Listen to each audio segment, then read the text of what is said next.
تمام چیزوں کو، تمام پرٹیکولرز کو، تاکہ وہ فردر پروسیڈنگ کے درمیان اگر ان تمام فیکٹس کی ضرورت ہوتی ہے تو وہ ان رائٹنگ وہ موجود ہوں، وہ ساری کی ساری چیزیں. جب انکوائری کی جا رہی ہوگی تو ان لینڈ ریونیو جو آفیسر ہے اس کے پاس وہ سیم پاور ہوگی، وہ اتھارٹی ہوگی جیسی کہ کسی ایک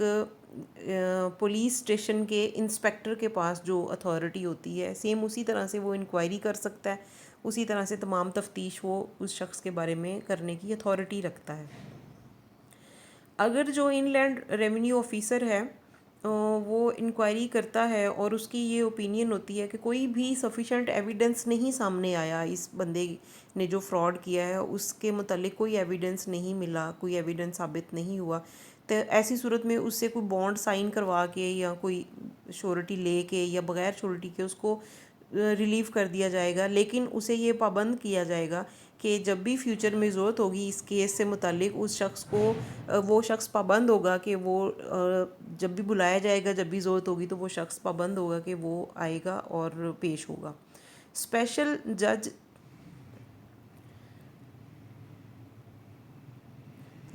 جس کو رپورٹ کیا جانا ہے اس تمام معاملے کے بارے میں، وہ یہ دیکھے گا کہ اگر سفیشینٹ گراؤنڈز ہیں اس تمام پروسیڈنگز کے تو وہ اس کو کنٹینیو کرے گا. ڈپینڈ کرتا ہے کہ وہ ایگری کرتا ہے ان لینڈ ریونیو آفیسر سے تو وہ اس کو ڈسچارج کر دے گا. اگر وہ ایگری نہیں کرتا، اس کو لگتا ہے کہ سفیشینٹ ایویڈنس موجود ہیں، تو پھر وہ آرڈر کرے گا کہ اس کی مزید اس کے بارے میں تحقیق کی جائے اور ایویڈنس پروڈیوس کیے جائیں. ان لینڈ ریونیو آفیسر کے پاس یہ اتھارٹی ہوگی، اس کو امپاور کیا جائے گا کہ وہ انکوائری ہولڈ کر سکتا ہے اور وہ ایک رجسٹر مینٹین کرے گا جس رجسٹر میں تمام ڈیٹیل لکھی ہوگی اس شخص کے اریسٹ اور ڈیٹینشن کی. جتنی بھی لوگ اس معاملے میں آئیں گے ان تمام لوگوں کے تمام پرٹیکولرز کو ریکارڈ میں محفوظ کیا جائے گا، تمام چیزوں کو، تاکہ وہ فردر آگے ڈیٹیل جب بھی چاہیے ہوگی اس کی کاپیز کہیں پرووائڈ کرنی ہوگی تو وہ پرووائڈ کی جا سکیں اسپیشل جج کو یا کسی بھی اور اتھارٹی کو. جب انکوائری کمپلیٹ ہو جائے گی تو ان لینڈ ریونیو آفیسر جو ہوگا وہ فوری طور پر اپنی رپورٹ کو سبمٹ کروائے گا کمپلینٹ یا رپورٹ کی صورت میں، اور اسپیشل جج کو وہ سبمٹ کروائے گا. اور جو بھی آفیسر انچارج ہوگا پولیس اسٹیشن میں اس کے، وہ جیسے بالکل ویسے ہی جیسے کہ ایک پولیس اسٹیشن کا جو انچارج ہوتا ہے وہ اپنی جو رپورٹ یا کمپلینٹ ہے جیسے وہ کورٹ میں سبمٹ کرواتا ہے، ایسے ہی ان لینڈ ریونیو آفیسر اپنی رپورٹ بنا کے اس اسپیشل جج کو یا اتھارٹی کو سبمٹ کروائے گا. فرسٹ کلاس کوئی بھی میجسٹریٹ ہے کلاس 1 کا، فرسٹ کا، اس کو اس کا یہ کام ہوگا کہ وہ اس شخص کی اسٹیٹمنٹ یا جو اس نے کنفیشن کیا ہے اس کو ریکارڈ کرے گا اور اس کو ایز اے پروف اپنے پاس رکھے گا. اور لاسٹ پوائنٹ جو یہاں پر ہے پروسیجر میں وہ یہ ہے کہ وداؤٹ پریجڈس جو بھی پروویژنز ہوں گی، اس سے ریلیٹڈ جو بھی معلومات ہوں گی، بورڈ جو ہے وہ فیڈرل منسٹر جو انچارج ہوگا اس میٹر کا، اس کے اپروول کے ساتھ نوٹیفیکیشن میں گزٹ میں اتھورائز کرے گا کسی بھی آفیسر کو، فیڈرل بورڈ آف ریونیو کے آفیسر کو، اور اس کو یہ پاور دی جائے گی، یہ اتھارٹی دی جائے گی کہ وہ ان لینڈ ریونیو آفیسر کے طور پر کام کرے گا اور اس تمام میٹر کو دیکھے گا اور اس سے متعلق جتنی بھی تمام ڈیٹیلز ہیں ان کو پرووائڈ کرے گا اور اس کو ریزالو کرے گا. تو اسٹوڈنٹس یہ اگر لانگ کوسچن کے لیے آتا ہے آپ نے یہ steps as it is headings بنا سکتے ہو تو ہیڈنگز بنا لیں، ایسے ہی ایکسپلین کر دیں کہ پوائنٹس کو سٹیپ بائی سٹیپ کر دیں کہ پاور ٹو اریسٹ پرسن جس نے فراڈ کیا ہے اس کو اریسٹ کرنے کی پاور کس کے پاس ہے، اس کو کیسے پروزیکیوٹ کیا جائے گا، یہ تمام پوائنٹس لکھتے ہیں. پھر آگے پروسیجر اگر الگ سے شارٹ کوسچن آ جاتا ہے کہ کیا پروسیجر ہے تو بریفلی آپ اس کو لکھ دیں گے. ایم سی کیوز کے حوالے سے بھی یہ امپورٹنٹ ہے یہ ٹاپک، تو اس کو آپ پریپیئر کر لیں گے. Thank you.